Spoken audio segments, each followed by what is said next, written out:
Tamam.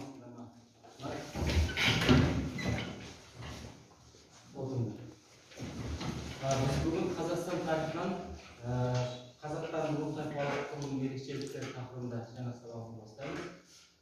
Сабағымызды бастамас бұрын біз өткен тақырыпқа байланысты сұрақ жауап арқылы үй тапсырмасын сұраймын. Біз өткен тақырыпта мынандай тақырыпқа өткен болатынбыз. Шежіре дегеніміз не? Иә. Ереван жағынан ата-бабалардың ауызша шежірелерінде башақ санамалардың туыстық қатынастар тізбегі. Шежіренің ең қысқа бөлігі жетатар болсын. Иә, бізде шежіре міндетті түрде сондай болған. Ал енді келесі сұрақ. Шежірешінің бойында қандай қасиеттер болу керек? Иә, дұрыс. Шежірешілердің бойында ауызша ақпаратты есте сақтауға қабілетті және тамаша жадты иеленген адамдар болып саналады. Иә, дұрыс айтасың. Шежірені екінің бір айта бермеген, олардың бойында өте сондай жақсы қасиеттер болған. Ауызша тарих дегеніміз не? Ауызша тарих. Ауызша тарих айту дәстүрі шежірешілердің арқасында ауыздан-ауызға тараған аңыздың түрі болып табылады. Ол қола дәуірінде пайда болған. Иә, біздің қазақтарда ауызша тарих өте жақсы дамыған. Сен айтқандай өте көне дәуірден бері келе жатыр екен. Отыра ғой.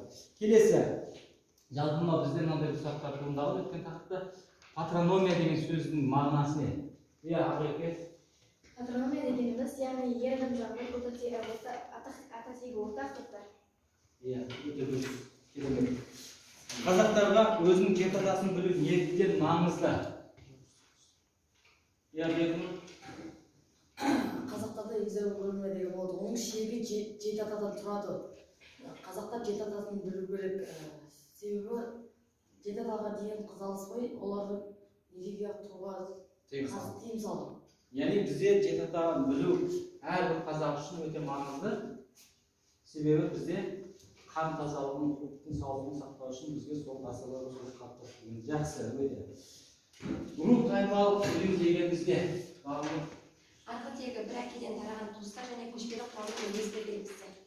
Иә, өте жақсы. Келесі біздің сұрағымыз бар. Туыстық қағидасы мен рулық құрылымының маңызы.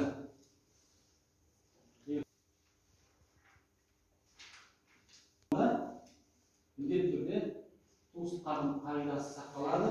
Және рулық құрылым оған әрбір көшпелі қоғамның мүшесі, сол рудың мүшесі болып табылады. Жарайды. Қазақтар рух тайпалық ұйымы.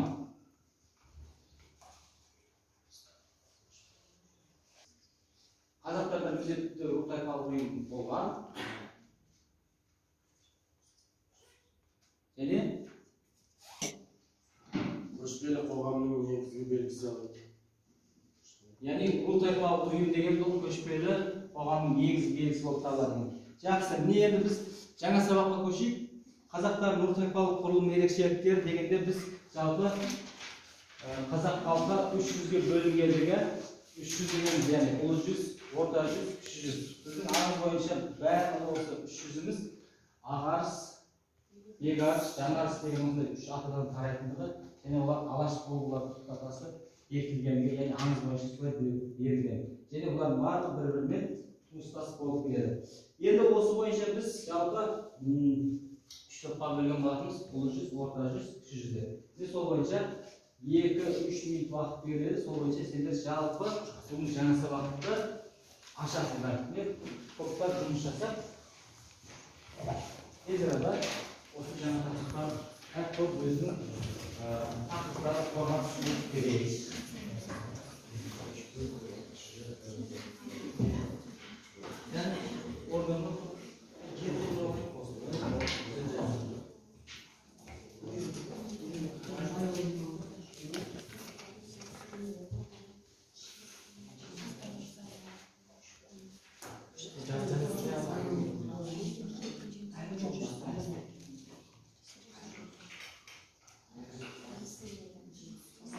Yeah.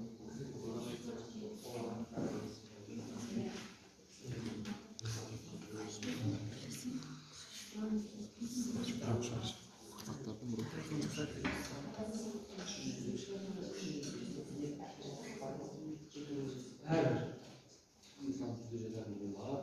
Мысалы үшін оңашқан жерлердегі сияқты келерде жеке өзендерді жататын бұлар, аумағы.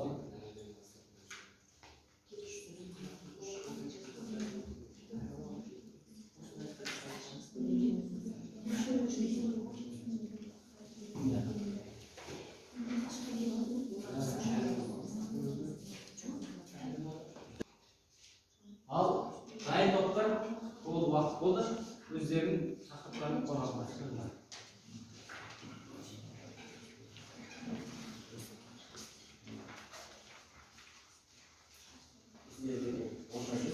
Бізге орта жүз келген, және де орта жүз, орталық шығыс Қазақстан. Яғни мен қосымша көмек беріп кетейін, орта жүздің орналасқан жері Қазақстанның орталығы және шығысы солтүстігі аумағы орналасқан. Наймандар Қазақстанның шығыс бөлігінде орналасқан. Иә, Қазақстанның шығыс бөлігінде орналасқан сол кезде. Орта жүзге кіретін рулар керейлер, қоңырат, уақты, қыпшақтар, айғыр. Иә, мен осы айтылған жаңағы шығыс Қазақстанда орталық Қазақстанда солтүстік Қазақстанда ашылған тайпалар орналасқан екен. Жақсы. Отырыңыздар. Келесі топ. Топ. Ұлы жүз тобы.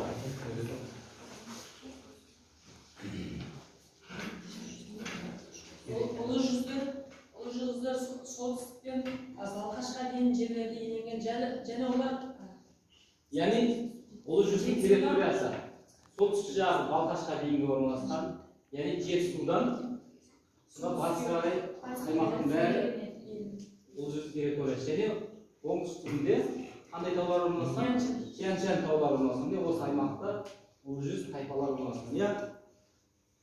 Ұлы жүз мынадай рулардан құралады: Жалайыр, Дулат, Сарыүйсін, Шапрашты, Алған, Суан, Ошақты, Қаңлы, Шамшықлы, Сергелі және Асты. Ұлы жүздің аса ірі тайпасы Дулат болып табылады. Жақсы. Отырыңыздар. Келесі топ.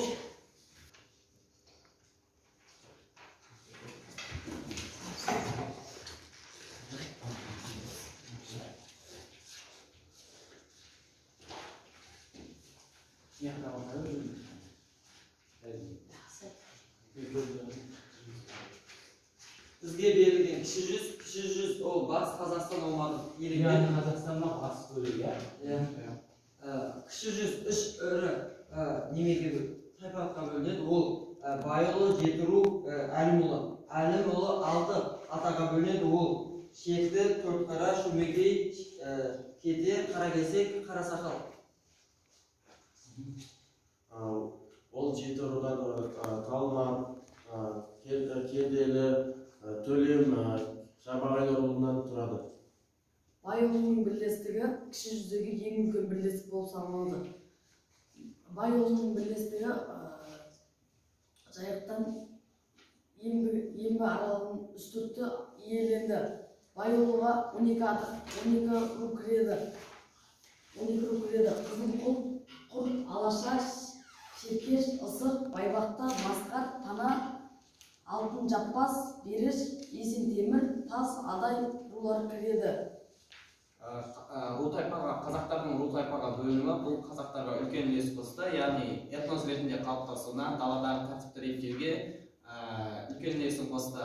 Және қазақ руы үш жүзден тұрады: ұлы жүз, орта жүз және кіші жүз.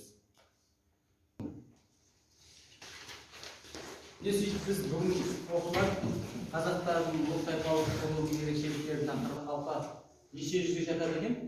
Қанша жүзге жатады екен? 300-ге жатады екен. Ұлы жүзге қай рулар жатады екен? Қаңлы, Сергелі, Ошақты, Жалайыр, Дулат, Алған, ал орта жүзге?